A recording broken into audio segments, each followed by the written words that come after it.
Muito bem, gente, estamos chegando para a segunda edição do Antena Entrevista, o seu novo programa de entrevistas aqui da Rede Antena 7, Grupo 7 Segundos de Comunicação, toda segunda e toda sexta, uma nova entrevista da política alagoana e nacional. Não vai simplesmente responder sobre os acontecimentos do momento, vamos fazer um raio-x, a ideia é entender o que esse personagem pensa a respeito da política nacional e do cenário contemporâneo. Gente, mais um convidado no nosso programa, convidado especial, ele está aqui para a sua participação aqui no nosso Antena Entrevista, tendo se destacado em meio à ebulição das manifestações contra então presidente Dilma Rousseff.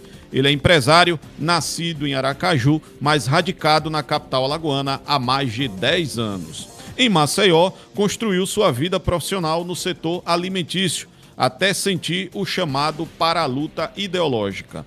Cristão fervoroso, fez da pauta conservadora a sua prioridade, tanto nas ruas quanto após ser eleito vereador. Na Câmara, continua um soldado fiel da política de direita e do ex-presidente Jair Bolsonaro, razão pela qual já declarou que continuará na trincheira de luta em 2026. Nosso entrevistado da segunda edição do Antena Entrevista é o vereador do PL por Maceió, Leonardo Dias. Seja bem-vindo, vereador. Obrigado, Luciano. Um prazer a gente estar aqui novamente. Eu estava mais magro ali, viu, nas imagens que estavam passando. E também aqui cumprimentar meu amigo Felipe Ferreira. Obrigado aí pelo convite e vamos lá falar sobre política. Vamos embora. Felipe Ferreira, bem-vindo para mais uma edição do Antena Entrevista. Olá, Luciano. Prazer em falar com você novamente, direto dos estúdios do 7 Segundos em Arapiraca. Prazer também em falar com o nosso convidado de hoje, o vereador Leonardo Dias, para a gente debater um pouquinho sobre a política aqui do Brasil. Maravilha. Então, nessa próxima uma hora, a gente vai bater esse papo aqui e entender melhor o que é que o vereador pensa sobre determinados temas. Eu vou começar, vereador, com a pergunta que eu fiz na primeira edição para o primeiro entrevistado, gostaria de fazer para você também. O que despertou esse sinal, esse sino da política na sua cabeça, na sua consciência? Então, na verdade, como você disse aí, né, eu trabalhei muitos anos numa empresa privada na Telemar, né, na Oi. Lá eu atendia governo, né, então eu atendia o governo de Sergipe, de Alagoas e de Pernambuco também. Morei nesses 3 estados em ocasiões diferentes. E eu já sabia mais ou menos como funcionava, né? Mas assim, o que me despertou para entrar na política não foi nem para entrar, mas assim, para me engajar contra, como você disse aí, né, a Dilma. Não foi nem a questão, vamos dizer assim, da crise econômica, mas uma entrevista que eu fiz com um padre. Eu era apresentador de um programa de TV fechada aqui, que era o Caminhando com Maria, né? Eu sou católico. E nessa entrevista a gente foi discutir sobre o aborto e ali eu me deparei com algumas matérias que estavam tramitando no Congresso no sentido de descriminalizar o aborto. E ali eu resolvi, vamos dizer, me engajar para tentar evitar a vitória da Dilma em 2014, isso, né? Logo depois que ela ganhou, aí veio aquele escândalo da Lava Jato, aí foi uma coisa, foi jogando a outra, foi empurrando a outra.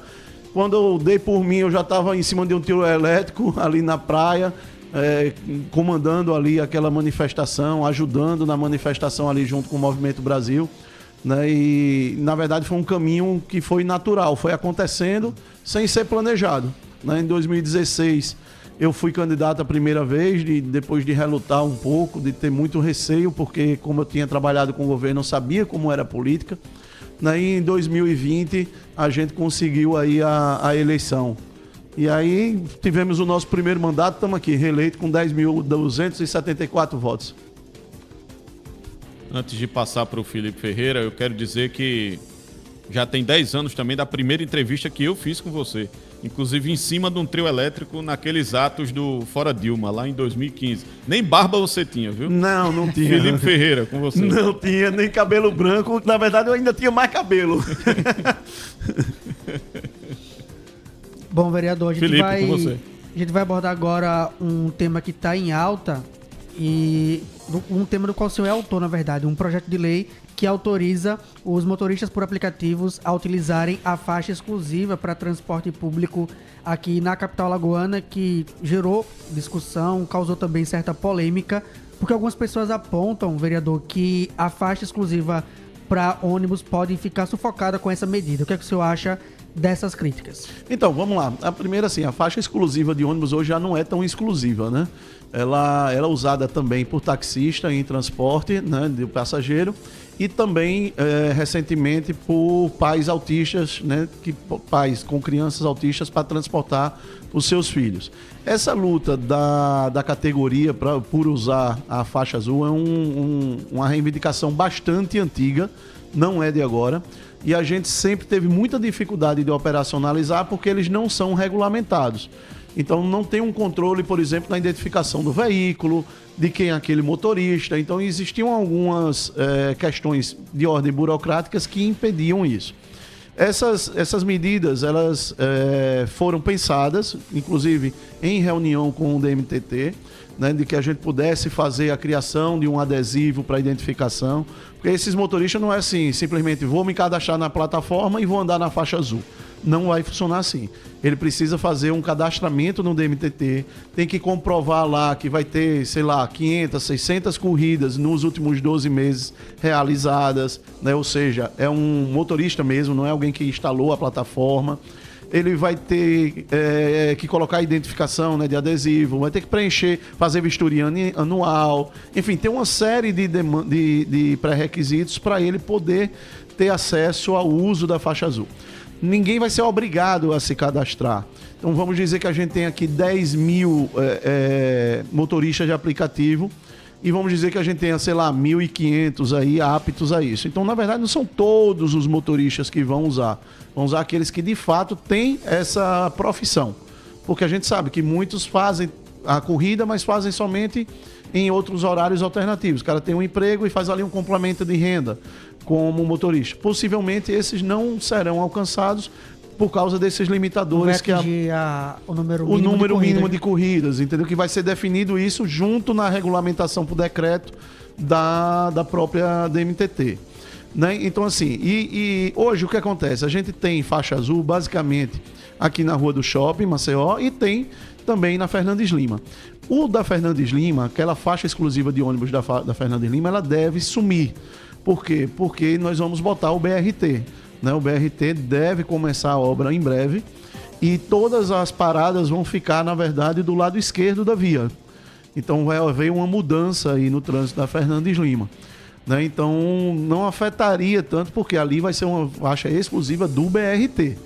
Nenhum carro vai poder lá, nem taxista, nem motorista por aplicativo, nenhum. Ali vai ser faixa de BRT. Então, assim, a DMTT, nas nossas conversas, também não enxergou um dano, vamos dizer assim, à mobilidade dos veículos de transporte coletivo, né? E, vamos lá, hoje os motoristas de aplicativo, eles são um modal muito importante, né? Muitos maceioenses usam esse transporte para ir para os seus trabalhos também, né? Como usam táxi também. Então, assim, o que a gente está fazendo é tratando com isonomia aqueles que fazem transporte. Então, se o taxista ele hoje tem essa facilidade, é natural também que aqueles que vivem dessa função também possam ter. É natural que o motorista, o passageiro que anda num táxi e tem a possibilidade de andar mais rápido pela faixa azul, assim como o motorista de aplicativo, na hora que ele pegar também um transporte por aplicativo, possa ter a mesma agilidade na hora de chegar no seu trabalho.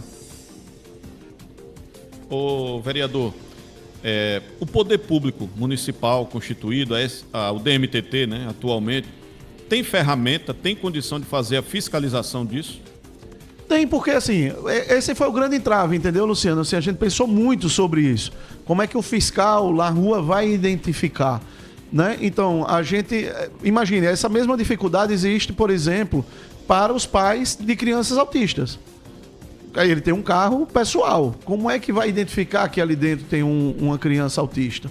Né? Então, a gente conseguiu vencer essas burocracias, né, fazendo a identificação desses veículos que se cadastrarem. Então, eles, mediante um preenchimento desses pré-requisitos, eles vão estar aptos, vão fazer a identificação do veículo e vão poder utilizar. Porque hoje como é que funciona, né? A fiscalização é muito por câmera, né? Você tem a fiscalização por câmera, então é de fácil identificação a questão do adesivo, né?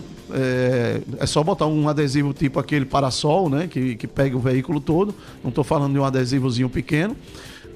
Assim como também o fiscal na rua, né? Então o agente de trânsito na rua, ele também tem a fácil visualização. E entre as medidas também tenho certeza que a DMTT deve regulamentar a questão da proibição do vidro fumê, né? Para ter a certeza de que ali dentro tem um passageiro. Bom, Luciano, antes da gente passar para o próximo tema, eu queria só conseguir entender, vereador, futuramente quando a gente tiver a instalação do BRT aqui em Maceió, principalmente ali na do Valdo Góes Monteiro e na Fernandes Lima, vão ter uma faixa exclusiva só para o BRT, uma faixa exclusiva para que atenda essa legislação de Uber, motorista por aplicativo e também para pais que têm crianças com autismo, e uma faixa para carros de maneira geral? Não. Aí não, a ideia não é essa, né? O que está desenhado assim, até onde eu tenho conhecimento do DMTT, é que ali vai ser uma faixa exclusiva do BRT e o restante de veículos normais. Então a faixa azul, né, ela some, ela deixa de existir. Então vai ser faixa exclusiva para o BRT. Todo o sistema de transporte urbano, inclusive, deve passar por um transporte urbano coletivo, né? Quando a gente fala os ônibus, devem passar por um processo de remodelação das próprias linhas. Porque vão ser feitas várias estações ao longo de toda a avenida, né? E os ônibus vão percorrer distâncias menores para fazer esse desafogo das estações.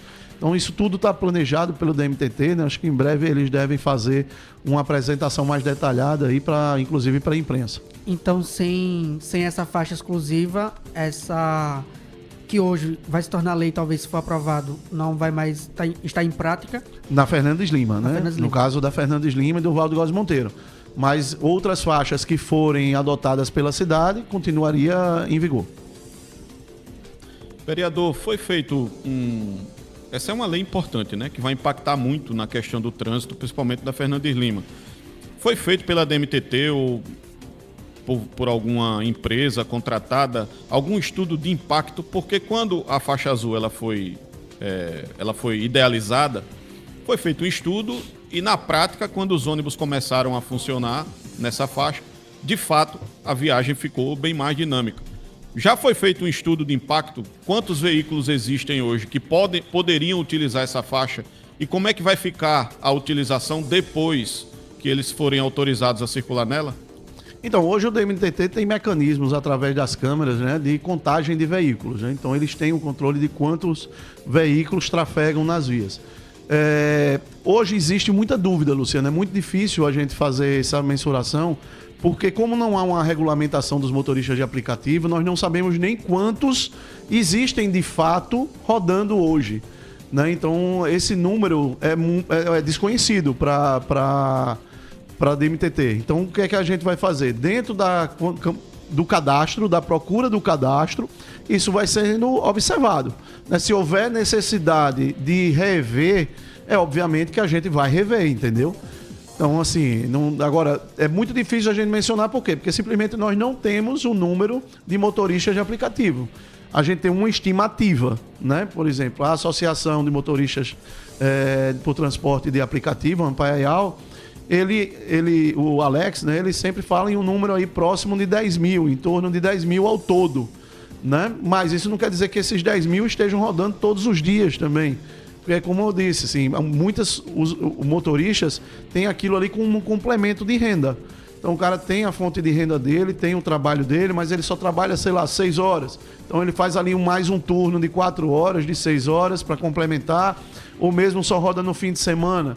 Então, a gente tem uma dinâmica também que a gente ainda não conhece, né? Então, eu acho assim, a gente vai fazer a implementação e se precisar regulamentar melhor isso posteriormente, se houver dano, naturalmente ninguém quer dano ao transporte público coletivo, né? Se houver algum impacto negativo nesse sentido, nada impede de que a gente possa rever a lei, sem problema.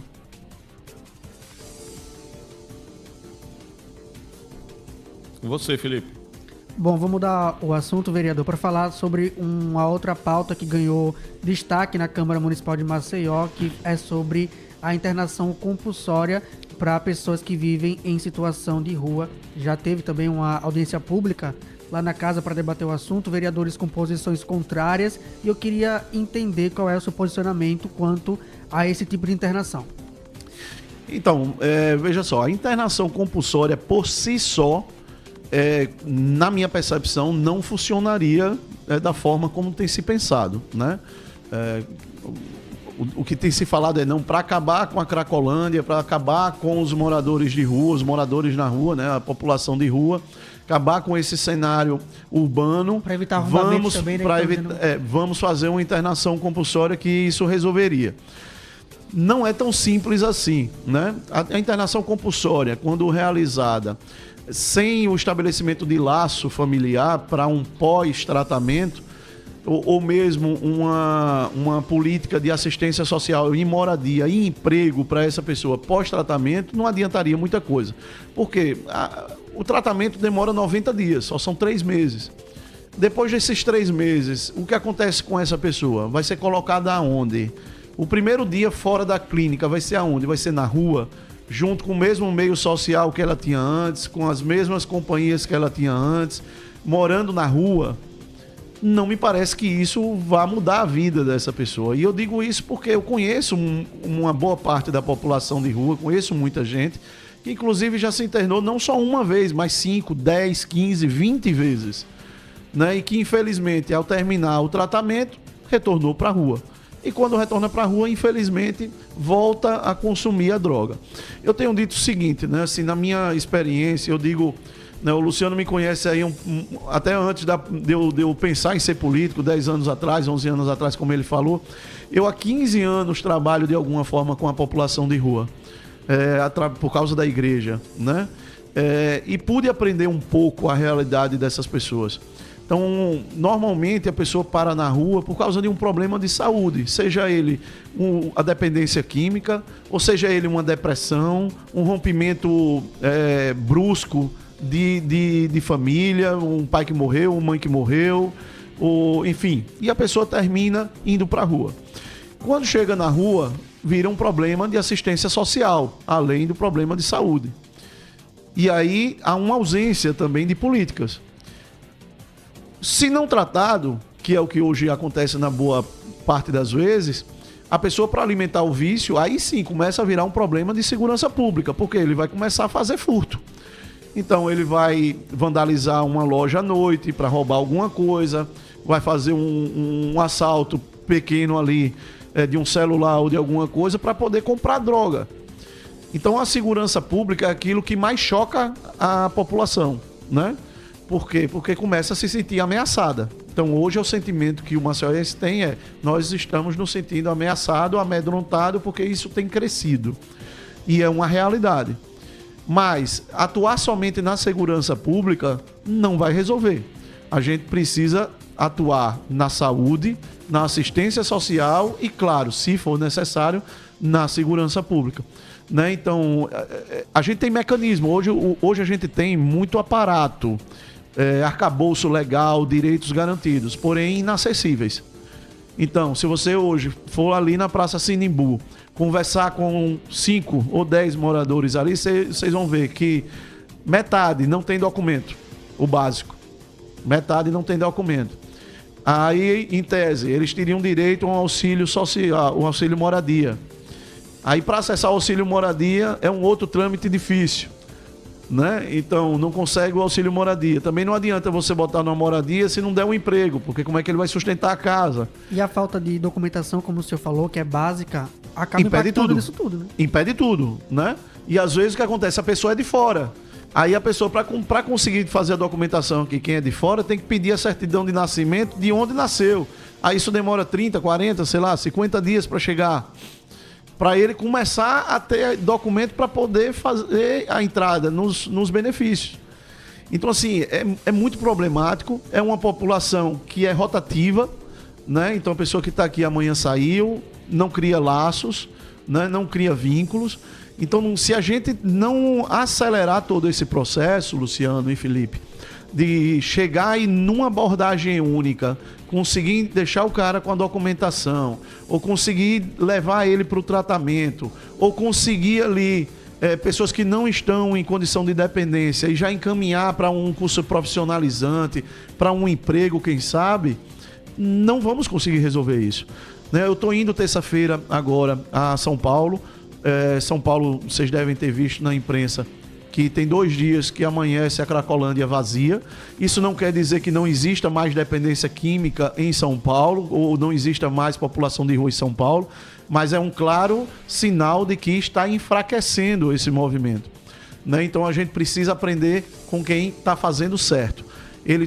O vice-prefeito tem feito esse trabalho junto com o governo do estado, não é somente da prefeitura, e por isso que é importante que a gente supere essas barreiras políticas que nós temos em Alagoas para tratar esse problema. Prefeitura e Estado precisam ser colaborativos para resolver essa situação. E ali sim a gente está fazendo essa peneira, aquele que está pronto para ir para o mercado de trabalho.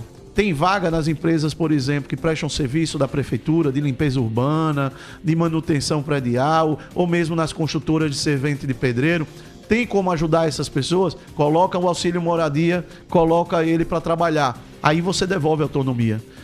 Ou está dependente químico, vamos fazer o seguinte, vamos combinar. Você vai para o tratamento, vai passar lá 3 meses em tratamento. Saiu do tratamento, seu auxílio moradia já vai estar garantido e depois você já vai para uma empresa para fazer um trabalho, enfim, X, de acordo com o que ele tem de qualificação. Porque às vezes a pessoa até tem uma qualificação maior e está na rua.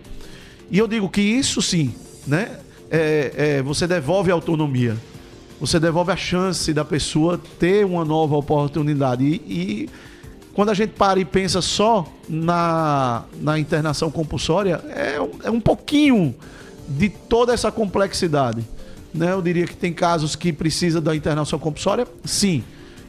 Não sou contra, mas não é isso que vai resolver. E eu acho que a gente tem muita coisa para fazer antes disso, principalmente naquilo que diz respeito a acessar os direitos que hoje existem. Só para ter uma ideia aqui, um exemplo prático, eu estava com um rapaz, um senhor que quer ir para São Paulo, quer voltar, a filha mora lá, ele quer voltar para São Paulo, para comprar uma passagem pela prefeitura demora 30 dias, 40 dias. A pessoa desiste, Se tiver na rua, a gente já vai ter dificuldade de achar essa pessoa. E nem todos eles se adaptam aos abrigos. Nós temos alguns abrigos que não são suficientes para todos que estão na rua, mas lá existem regras, lá ele convive com muita gente no mesmo quarto, pode existir pequenos furtos de bens dele, apesar de não terem muita coisa, mas às vezes some documentos, some o celular, some alguma coisa que ele tenha. Enfim, é muito complexo o problema para a gente se resumir a discutir somente a questão da internação compulsória. Para a gente concluir esse bloco, Leonardo, a gente vai para um intervalo já, mas eu quero dizer a você que eu estou um pouco até surpreso com a sua resposta, com o seu conjunto de respostas sobre esse tema, porque ele se afasta um pouco daquilo que a base que você está inserido, que é a base conservadora, bolsonarista ali, ela pensa. Muita gente acha que o problema das pessoas de rua é de segurança pública, não é de acolhimento, que eu acredito que é mais ou menos o que você aprendeu lá na Igreja Católica, que trata mais ou menos o assunto dessa forma. Você não tem problema lá na sua base em ter que explicar isso para a militância, para os seus eleitores depois, Leonardo? Então, veja, Luciano, assim, eu sempre fui aquilo que eu penso, entendeu? Eu não vou me polir jamais de ter uma posição que às vezes divija do meu eleitorado, ou da grande parte do meu eleitorado. Não tenho esse receio, até porque o eleitorado me conhece, Ele sabe que pode confiar no meu trabalho e nas minhas convicções. E eu tenho... Óbvio, algumas pessoas dizem, não, Léo, esse negócio aí tem que internar mesmo. Eu digo, tá, e depois de 3 meses vai pra onde? Aí a pessoa pensa e diz, não dá. Então, assim, é um argumento tão frágil, entendeu?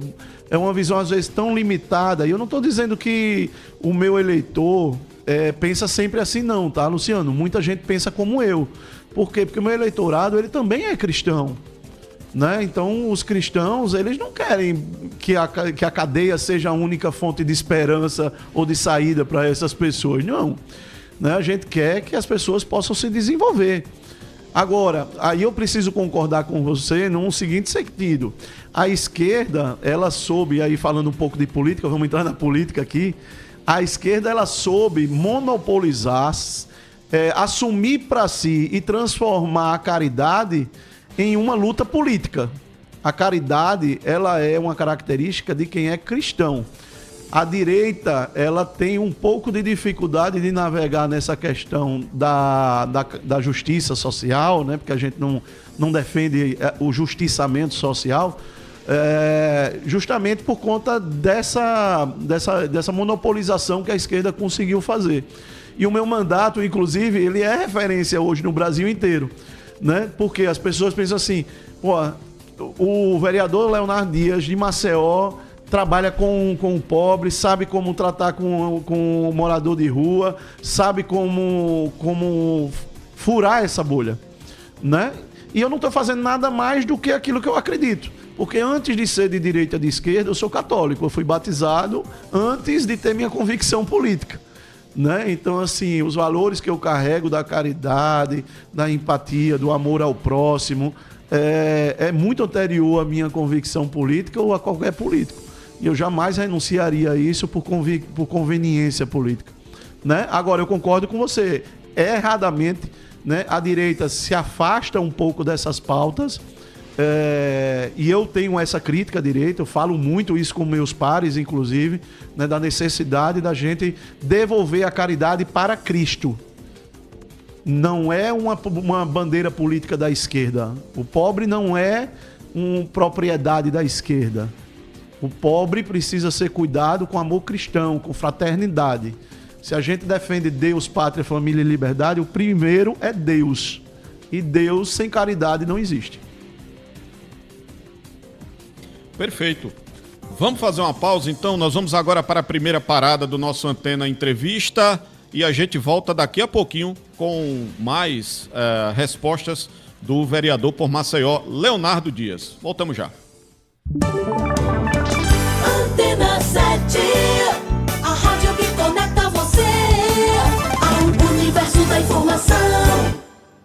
A rede Antena 7 de rádios também tem aplicativo para você ouvir nossa programação 24 horas. Baixe agora nas lojas Google Play para Android ou no App Store para iOS. E fique antenado com o mundo. Antena 7. Se você é pré-candidato, gestor público ou empresário e precisa levantar dados para sua empresa ou campanha, conheça a Global 3 Pesquisas e Soluções. Com nossa credibilidade no ramo, garantimos resultados precisos e confiáveis para suas necessidades. Não perca tempo. Entre em contato agora mesmo através do telefone 82 982 12 77 77 e realize sua pesquisa com quem entende do assunto. Global 3 Pesquisas e Soluções. Confiabilidade e precisão ao seu alcance. WhatsApp Antena 7 829-8225-7777. Minuto Fum Brasil, cuidando de quem mais precisa. Com a palavra, o superintendente da Fum Brasil, Davi Davino Filho. Em 2024, a Fum Brasil bateu um recorde. Mais de 400 mil atendimentos. É gente sendo cuidada. Cuidar da nossa gente é nossa missão. Saúde é um direito de todos, porque cuidar de pessoas é o que nos move. Esse foi o Minuto Fum Brasil, cuidando de quem precisa, cuidando de nossa gente. Os assuntos mais relevantes que acontecem em Alagoas e no Brasil, você encontra no 7 Segundos. Informando com credibilidade e clareza os fatos e notícias. 7 dias por semana, no ar, para deixar você atualizado. Com uma equipe preparada. Você tem informação real e verdadeira sobre os mais diversos assuntos. Milhões já acessaram. Não fique de fora e acesse você também. 7 Segundos, literalmente, o maior portal de notícias de Alagoas. Antena Antena 7. Rede Antena 7. A sintonia da notícia. Muito bem, gente, estamos de volta para mais um bloco de entrevistas, essa segunda edição do Antena Entrevista, conversando hoje com o vereador por Maceió, Leonardo Dias. Eu quero lembrar você que você pode seguir o nosso canal do YouTube da Rede Antena 7, tá bom? Lá tem todo o nosso arquivo de entrevistas, os programas antigos também da Rede Antena 7. Vai lá no YouTube, naquela barra de busca, procura lá, Rede Antena 7. Já segue, já ativa as notificações, que toda segunda e toda sexta a gente vai estar por aqui trazendo um novo convidado. Como eu disse, com a gente hoje, vereador por Maceió, Leonardo Dias. Nós vamos agora a mais uma pergunta com o Felipe Ferreira. Com você, Felipe. Vereador, tão polêmico quanto o senhor na Câmara de Maceió, tem poucos, né? Quase nenhum, na verdade. E agora sim, o clima bélico entre o senhor e a vereadora do PT, Teica Nelma, parece ter incomodado um pouquinho alguns vereadores que chegaram nessa legislatura lá na casa de Mário Guimarães, como é o caso da vereadora Fátima Santiago do MDB, chegou a pedir aí que o Conselho de Ética fosse acionado, teve toda uma discussão no dia. Como é que ficou o clima nos bastidores internos lá depois dessa reclamação da vereadora MDBista? Então, veja, eu acho que o embate de ideias é natural. Nunca houve desrespeito ao meu ponto, é tanto que a vereadora Teica nunca me representou no Conselho de Ética e nem eu também representei a ela. Eu acho que o embate de ideias é o ambiente ali, né? Então, assim, a vereadora Fátima, embora tenha uma experiência muito grande, né, na casa, não é o primeiro mandato dela, né, uma vereadora, uma pessoa de nome já na nossa cidade, talvez ela tenha estranhado isso, né, porque a casa ela sempre foi muito morna. Isso mudou na legislatura anterior, né, e na legislatura anterior ela não estava. E talvez ela tenha se chocado um pouco com isso, né? Mas eu acho que o embate é típico do legislativo, né, e tem que existir isso. Né? Eu não defendo, eu já disse isso algumas vezes, eu não defendo que na Câmara de Vereadores tenha 27 pessoas que pensem igual a mim. Né? Eu acho que enfraqueceria o debate. Eu preciso colocar as minhas ideias à prova do argumento daquele que pensa diferente comigo. Até mesmo para eu formar minha própria convicção do que eu penso. Né? Por algumas vezes eu fui convencido do contrário. Né? E se eu não fosse, aí sim eu seria como alguns me chamam de extremista, de não sei o quê, né? Esses espantalhos que criam em torno de mim, né? Mas eu defendo muito aquilo que eu acredito. E a vereadora Teica também tem essa postura, né? E às vezes, óbvio, a gente entra aí em rota de colisão. Mas assim, eu respeito o incômodo dela, né? Mas ela vai continuar incomodada se ela ficar incomodada dessa forma. Eu lamento por ela, mas assim, ela vai ter que se acostumar, que às vezes a gente vai ali, obviamente... Esse tipo de embate era mais comum, na verdade, na Assembleia Legislativa, né? A Câmara era mais morna, então realmente pode ter tido esse estranhamento. Eu acho que como vem sangue novo, né? Se é uma geração nova, nomes novos, né? A vereadora Teica, embora tenha família política, né? Venha da linha do pai dela, que também já era engajado politicamente, e a da própria mãe, né, que também foi deputada federal e vereadora. A vereadora chega representando ideias, assim como eu, né? Então nós vamos defender as nossas ideias. Eu digo a você assim, muita coisa a gente concorda. Por exemplo, a visão da população de rua, a gente concorda. Muitas coisas nós pensamos parecido. Agora, muitas coisas também nós discordamos. E aí, no que discordamos, eu vou defender o meu ponto de vista. E que vença a maioria da casa, né? Ela é soberana para escolher aquilo que deve ou não ser aprovado. Então, assim, eu entendo, né, que a doutora Fátima tenha se sentido assim, impactada, né, no início, porque ela tinha sido vereadora outras vezes, numa casa mais morna, né, vamos dizer ali, onde as ideias não eram o foco da discussão. Perfeito. Vereador, teve um outro embate na Câmara de Vereadores esse ano, acho que foi o maior da Câmara esse ano, né, que aconteceu lá na votação daquela moção coletiva. Sim. E eu não sei se por um certo desconhecimento seu em relação ao regimento interno ou intencionalmente. Gostaria de saber da sua pessoa. Como é que foi aquela situação? Você realmente não sabia que uma moção daquela, para ser aprovada, tinha que ter o apoio coletivo de todos os vereadores? Como é que foi aquela situação? Então, na verdade, nem eu sabia, nem o presidente sabia e nem o presidente da CCJ sabia. Ali, na verdade, assim, todo mundo ficou surpreso com o que estava escrito, porque a casa sempre votou todas as moções sem precisar da assinatura de outros vereadores. Então, individualmente, a pessoa apresentava a moção e era submetida a plenário para votação. O vereador Alain Pierre, ele não queria votar, na verdade a casa não queria votar. No dia anterior tinha inclusive sido feito um esvaziamento, né, da sessão para não votar, e estava na ordem do dia, então teria que ser votado. E ali o vereador Alain Pierre trouxe um fato que era desconhecido. Na mesma hora em que foi apresentado isso, eu digo, não, se está no regimento, vamos passar a seguir o regimento, porque nunca foi feito assim.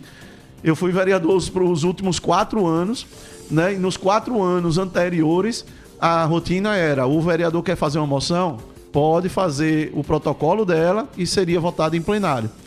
Ele trouxe uma situação que estava no regimento e ninguém sabia. O próprio presidente da casa, o vereador Chico Filho, que foi presidente da CCJ nos 4 anos anteriores, nessa mesma sessão, ele fala que não sabia dessa situação.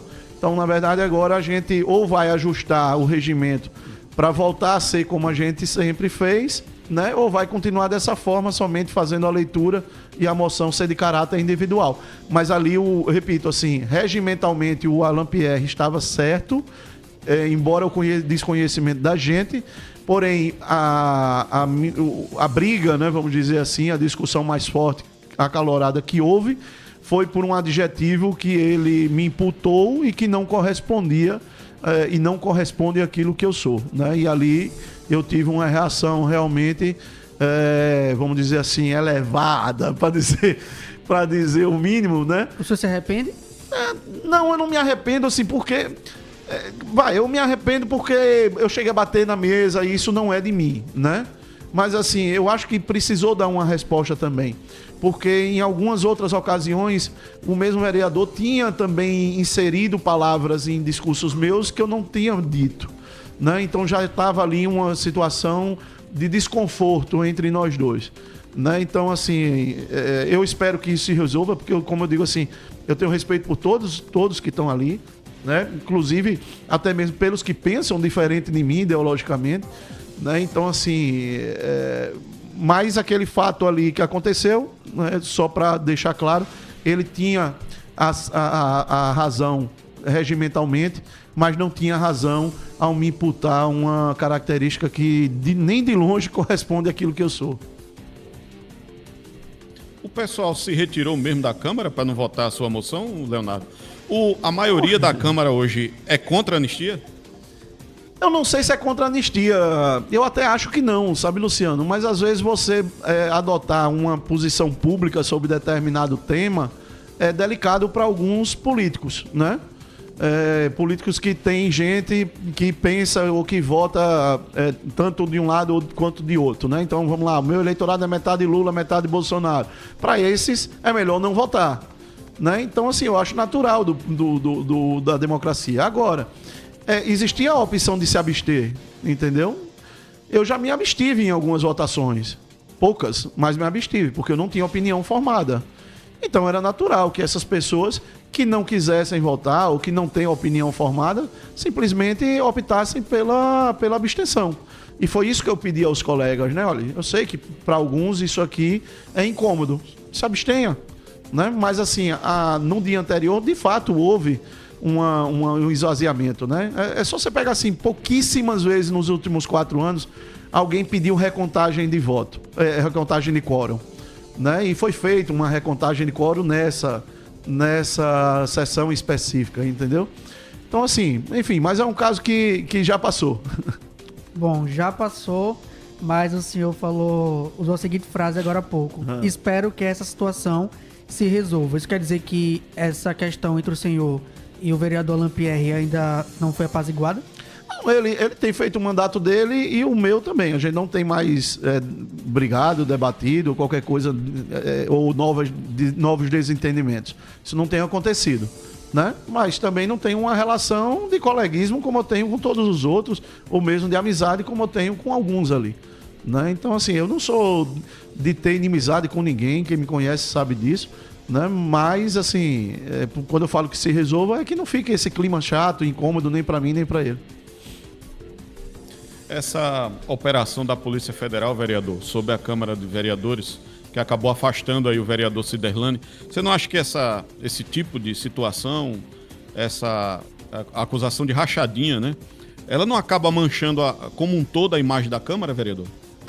Então, é claro que incomoda, né? Assim, a casa inteira, não entrando no mérito, né? Porque, assim, eu não li realmente o inquérito todo, eu sei mais ou menos qual é a acusação, é de um processo, na verdade, que iniciou em 2019, né, na campanha de 2019, através de uma doação oficial até, né, não era nem uma rachadinha, e depois parece que encontraram depósitos ou transferências sendo feitas de forma sistemática, né? Eu acho que, assim, é natural que incomode, né, a todos, né, porque parece que é uma prática generalizada ou qualquer coisa desse sentido, né? Então, assim, a gente fica esperando aí que se desenrole, né, as investigações, que a investigação aconteça, que o Ciderlane, que é uma pessoa que eu tenho um carinho grande como pessoa, é um cara que trabalha, que está lá o tempo inteiro, possa também ter o direito de se defender, né, e possa se explicar, enfim, nos autos, e que a justiça possa fazer justiça, né? Bom, vereador, uma fonte do Portal 7 Segundos, direto da Polícia Federal, a gente até noticiou isso na época, contou que dentro da casa de Mário Guimarães pode aí ter outros vereadores envolvidos nesse mesmo esquema ao qual o vereador Ciderlane Mendonça está sendo acusado. Como é que ficou o clima entre os vereadores nessa época da operação? Se pairou um clima de medo? Não que eu tenha percebido, né? Assim, eu acho que tá normal a casa. Não tenho visto outras movimentações ou nada semelhante, não. Então, assim, a casa tá normal, tá operando normal, as sessões acontecendo normalmente, com uma boa quantidade, inclusive, né, nessa legislatura. Essa é uma boa notícia, né? A gente, na legislatura anterior, por muitas sessões, a gente tinha uma ausência muito grande dos vereadores, só participando de forma remota. Esse ano a gente conseguiu aí mudar um pouco isso, né? Nós temos hoje uma presença muito grande dos vereadores. Então, assim, a casa está em funcionamento normal, né? Eu vi essa notícia também, li essa notícia. Acho que tem que esperar agora para ver o que é que vai acontecer, né? Mas, assim, não tenho notado um clima de apreensão na casa, não. O vereador, para a gente encerrar essa questão da operação da PF, você é a favor do afastamento definitivo do Ciderlane e da convocação do suplente dele, o Caio Bebeto? Então, Luciano, assim, eu sempre fui crítico de decisões monocráticas quando afasta um parlamentar que foi eleito, né? Não um parlamentar, mas um político que foi eleito. Eu acho que essa decisão poderia ter sido tomada pelo pleno, pelo menos, entendeu? Eu não sou juiz do meio jurídico, né? Mas, assim, eu acho que uma decisão de uma única pessoa anular os 7 mil votos dessa pessoa é um negócio que, assim, eu não consigo entender muito bem. Não estou entrando nem no mérito das denúncias, né? Analisando um pouco isso, aí você tem a questão de que era de uma eleição ainda anterior. Eu não sei se juridicamente isso é razoável, né? Porque, bom, a gente está falando do mandato, de uma eleição que foi do mandato 2020 e 2024.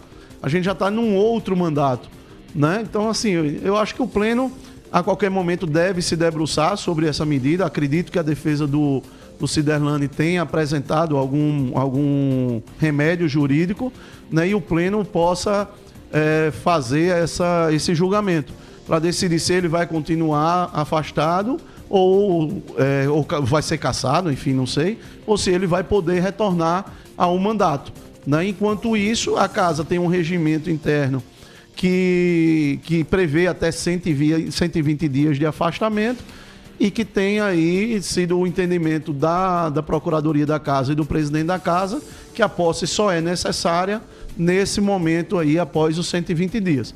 Também acredito que de repente os suplentes, né, se não o primeiro, que é o caso do Caio Bebeto, ou do segundo suplente, ou os outros suplentes, possam também ter acionado a justiça. Não sei se isso aconteceu, né, para garantir que se chame o suplente. Né? Então, assim, eu não tenho muita informação a respeito disso.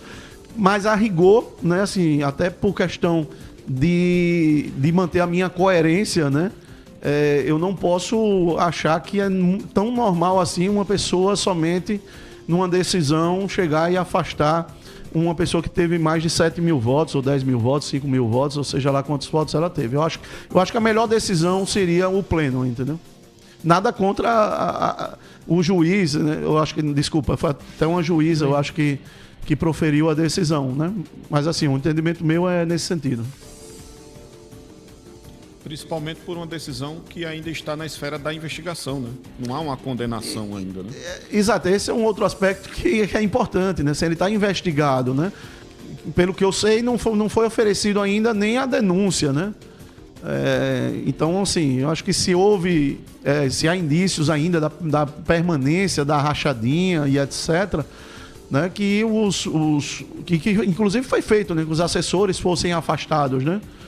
Isso também está na decisão, né? Que terminou sendo afastado também, né? Felipe Ferreira. Bom, vereador, deputados federais lá no Congresso Nacional vêm tentando aprovar uma anistia aos condenados pelos atos do 8 de janeiro e houve, mais recentemente, uma manobra para tentar livrar o deputado Ramagem e também, consequentemente, o ex-presidente Jair Bolsonaro, com um relatório, inclusive, do deputado alagoano Alfredo Gaspar, do União Brasil. Como é que o senhor tem acompanhado esse caso e se acredita que ainda é possível que haja uma anistia para essas pessoas que foram condenadas pelo 8 de janeiro? Veja, eu acho que pela própria votação do relatório do Alfredo, fica claro que a Casa tem maioria para aprovar a anistia.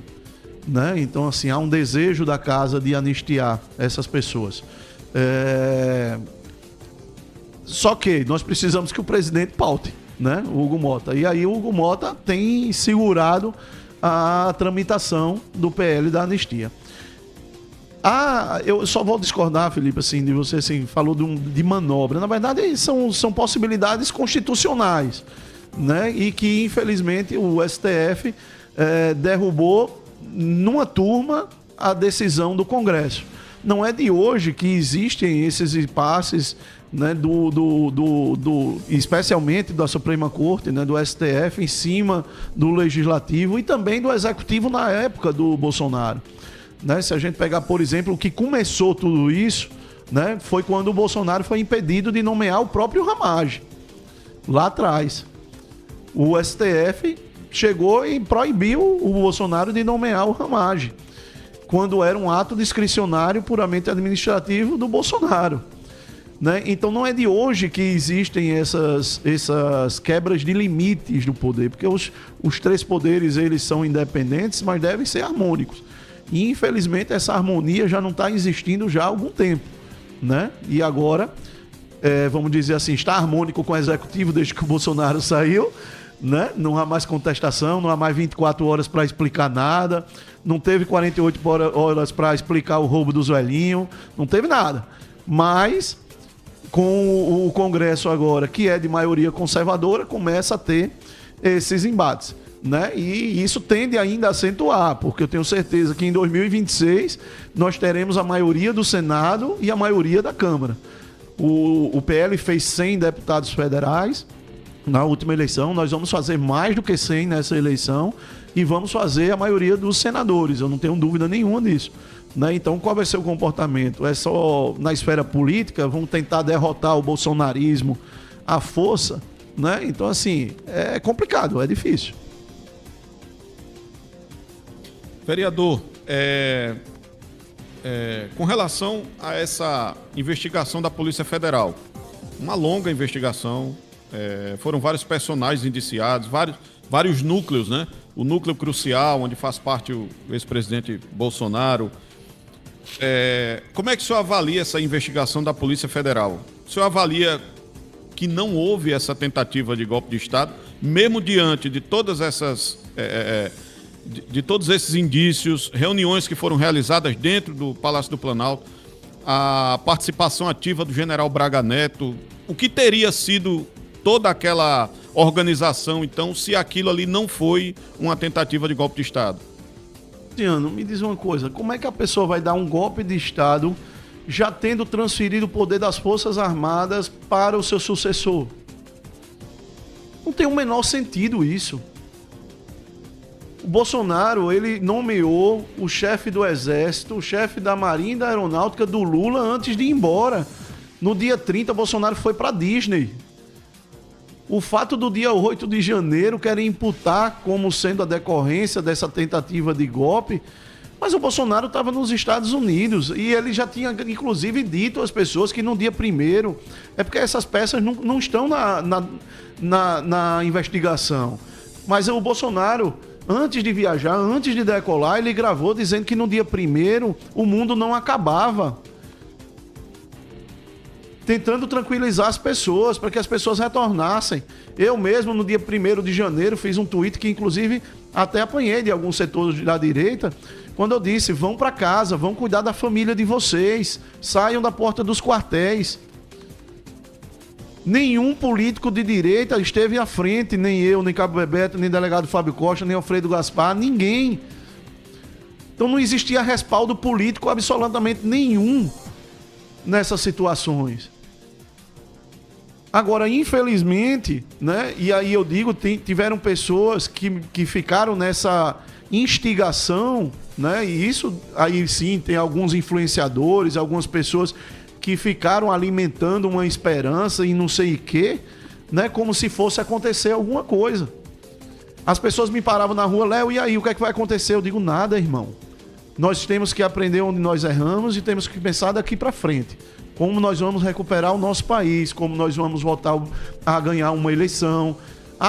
Temos dúvida na urna. Da urna a gente não pode fazer nada. A gente só pode depositar o nosso voto e conquistar mais votos. É esse o nosso foco. Né? Então, assim, não houve qualquer respaldo político. O próprio soldado lá, sei lá, o oficial do Exército, que tem gravação dele, disse que Bolsonaro negou, que não ia fazer nada. Eles criticaram o Bolsonaro por isso. Então eu não duvido que esses caras queriam fazer alguma coisa, mas isso não tem relação com o Bolsonaro. A minuta do golpe é o quê? Um ato da Constituição que ele teria que convocar o Congresso para poder discutir, mandar em diário oficial. Quem quer dar golpe não dá golpe pro diário oficial. Quem quer dar golpe bota o exército na rua, bota tanque na rua para tomar o poder à força, para não deixar o outro entrar. E assim a gente viu recentemente em vários lugares aqui do mundo, né?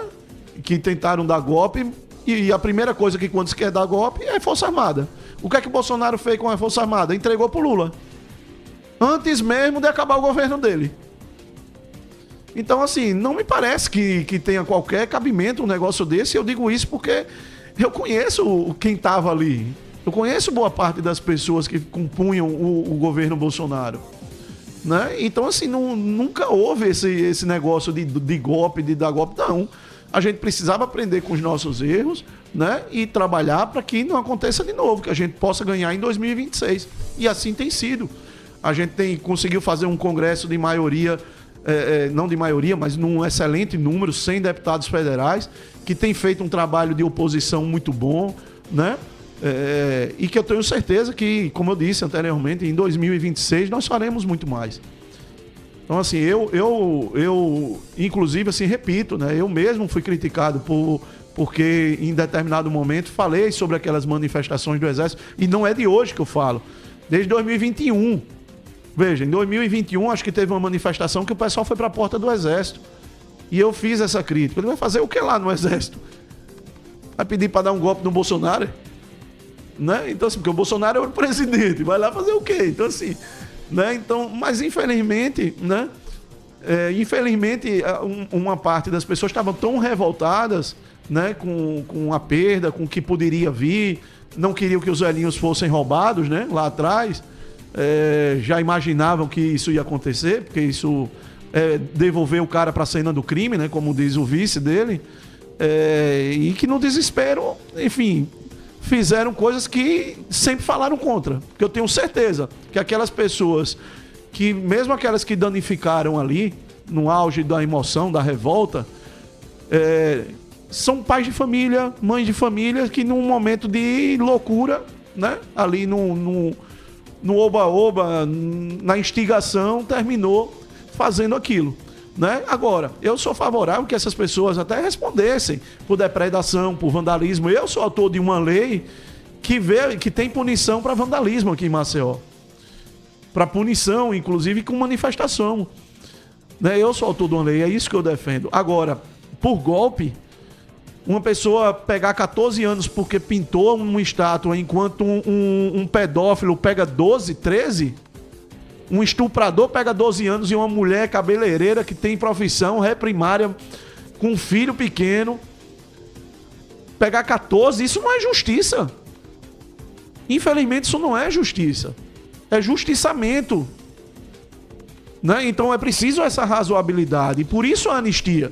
Porque se essas pessoas tivessem sido condenadas por 2 anos, por 4 anos, por serviço alternativo, como qualquer outro cidadão, né? Porque quantas vezes a gente viu a esquerda quebrar coisa dentro de prédio público? Várias vezes. Quantas vezes a esquerda quebrou ônibus, quebrou coisa? Muitas vezes na história. Invadiu o Congresso, invadiu o Ministério, tocou fogo em Ministério. Sequer foram condenadas, sequer foram julgadas. Então, infelizmente, esse excesso precisa ser revisto. Né? E isso é um sentimento já da maioria. Porque estão vendo pessoas sendo condenadas a morrer até na cadeia por causa de suas idades, né? Por um crime que, pelo amor de Deus, gente, bota para pagar a multa, beleza, o prejuízo é de 30 milhões, é de 20 milhões, sei lá de quanto é, beleza, sou favorável que pague, né? Agora, tirar a liberdade de uma pessoa que é reprimário, tem emprego fixo, moradia fixa, filho pequeno, ou que está doente, que está com câncer, por conta disso, aí realmente, assim, e o meu sentimento parece ser o da maioria já hoje, e muitas pessoas, inclusive de esquerda, concordam. Né? Dizer, olha, foi longe demais, Léo, realmente. Uhum.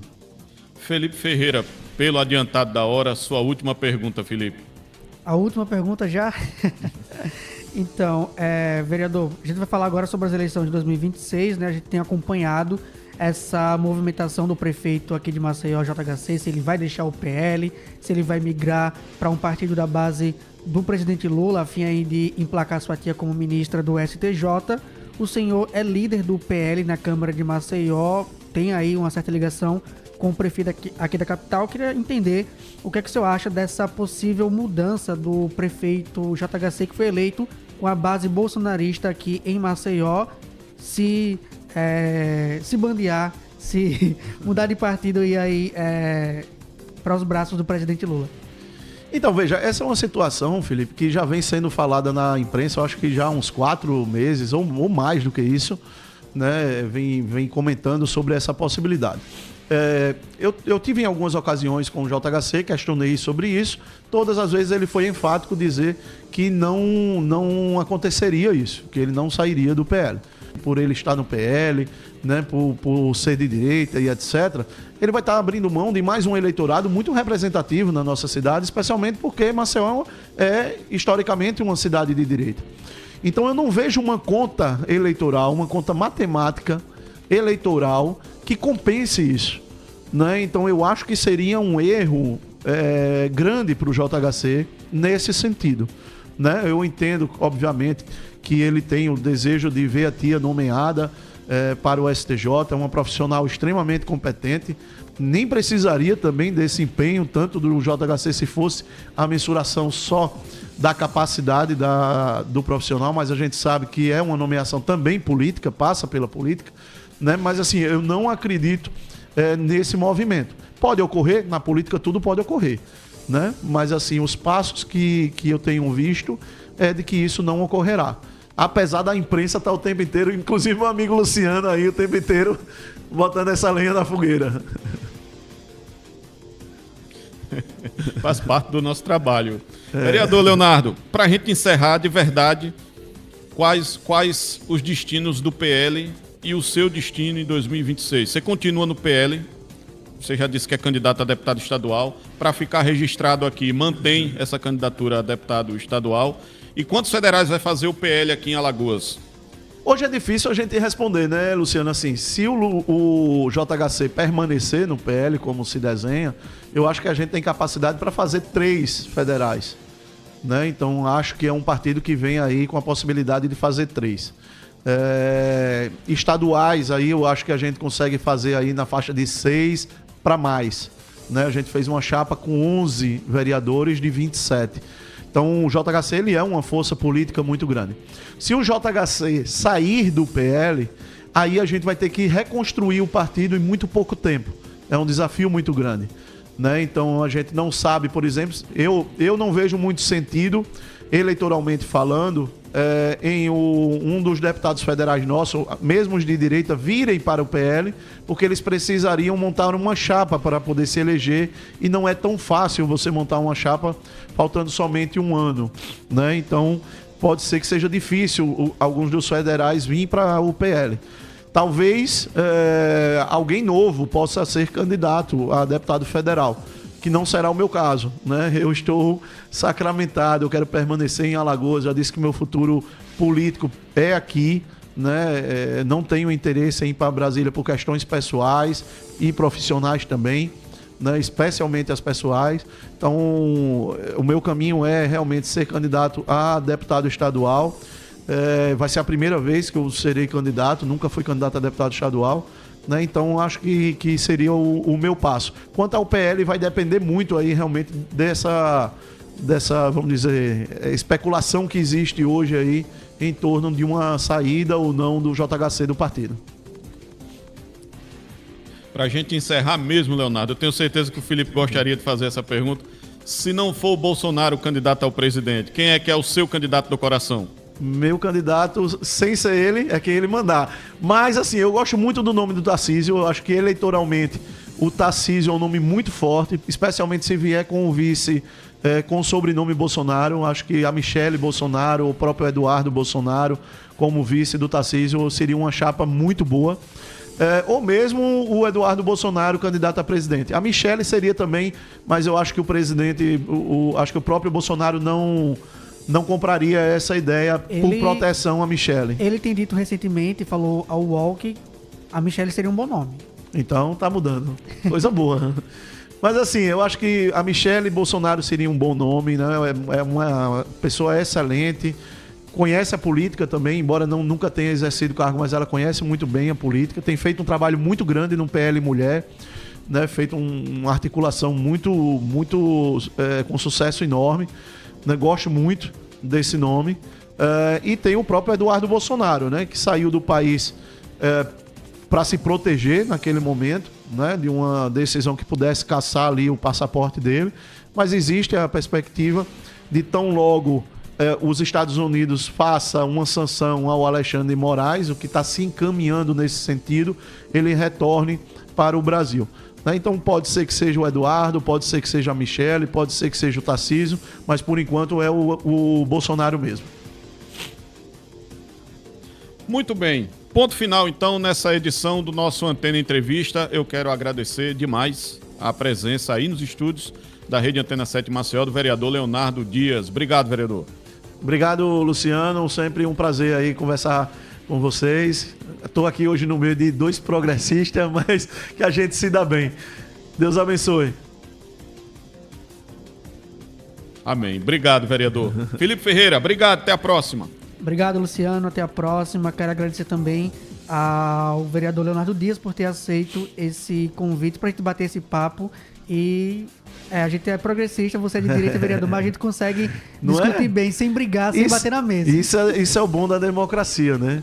Tem gente que entende, desculpa aqui, tem gente que entende democracia só quando a gente concorda, quando o cara concorda com a gente, né? Eu não defendo seu direito de falar dele, você concorda comigo, né? E aqui a gente, graças a Deus, sempre manteve um clima muito bom de respeito, né? E de troca de ideias, né? Acho que isso é o fundamental. E já disse ao Felipe, sou fã do trabalho dele, né? Felipe, ele é muito certeiro nas perguntas, um menino jovem. Tem quantos anos, Felipe? 25 anos. Tô chamando de menino aqui, é sinal de que eu já tô velho. Né? Mas assim, é um cara que eu respeito muito. Você também, Luciano, sabe disso, tem um carinho. Não me lembrava dessa entrevista que você fez comigo ainda em cima do trio elétrico. Eu não sei que besteira eu falei naquela época, porque eu não entendia nada. Não, você foi um moderado. Já Foi? naquela época você já foi um... Eu esperava uma declaração mais radical, você foi até bem moderado. Tá. E eu quero dizer também, viu, Leonardo, que apesar de pensarmos de forma diferente em alguma coisa, eu aderi ao colete igual a você aderiu também. Então somos dois fãs do colete. Viu? Muito bem. Um abraço, viu? Abraço. Gente, estamos encerrando essa edição do Antena Entrevista. Muito obrigado pela audiência de todos. Quero dizer a vocês que este programa fica no YouTube da Rede Antena 7. Você segue, você ativa as notificações e a gente volta para a terceira edição do Antena Entrevista. Um abraço a todos, até mais.